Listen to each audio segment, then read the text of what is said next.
YCP rebel ఎమ్మెల్యేలు స్పీకర్ను కలిశారు. తమపై ఆరోపణలు ఆధారాలేవి ఉంటే స్పీకర్ దగ్గర సమాధానం లేదని కోటంరెడ్డి శ్రీధర్ రెడ్డి అన్నారు.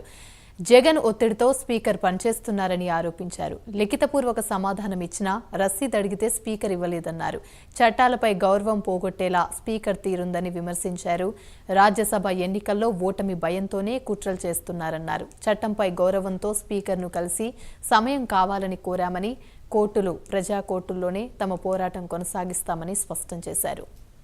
చట్ట విరుద్ధంగా అనేక చర్యలకు పాల్పడుతూ ఈరోజు శాసనసభ సహజ న్యాయ సూత్రాలనే పాత్ర వేసే రీతిలో దుర్మార్గంగా తన రాజకీయ ప్రలోభాల కోసం ఏదైతే కొంతమంది ఎమ్మెల్యేల మీద అనర్హత వేటు వేయాలా అన్న దురుద్దేశంతో జరుగుతున్నటువంటి ఈ డ్రామా రాష్ట్ర ప్రజలే కాదు, ప్రపంచంలో ఉండే కోట్లాది ప్రజలకు కూడా తెలుసు.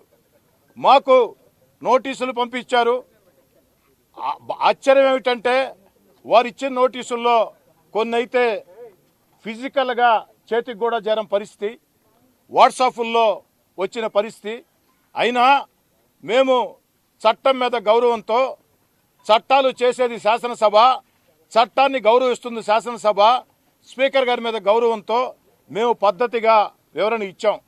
మాకు 4 వారాల సమయం కావాలి. ఆ యొక్క మీరు ఇచ్చినటువంటి ఏదైతే మా మీద చేసినటువంటి ఆరోపణలు ఉన్నాయో వాటికి ఆధారాలు కావాలి, మీరు ఆధారాలు చూపించాలి, ఇది ఒక విధానం అని స్పష్టంగా చెప్పడం జరిగింది. కానీ అదేదీ లేకుండా, సమయం కూడా ఇవ్వకుండా ఈరోజు నేరుగా మీరు విచారణకు రావాలా అని ఆదేశించిన పరిస్థితి. అయినా చట్టం మీద గౌరవంతో, చట్టసభల్లో గౌరవంతో, చట్టసభలంటే చట్టాలను చేసే సభలు, ఆ చట్టాలు చేసుకునే సభలు చట్టాలను కాపాడుకుంటాయి అన్న విశ్వాసంతో, స్పీకర్ గారి మీద గౌరవంతో మేమందరం కూడా నేరుగా హాజరు కావాలంటే రావడం జరిగింది.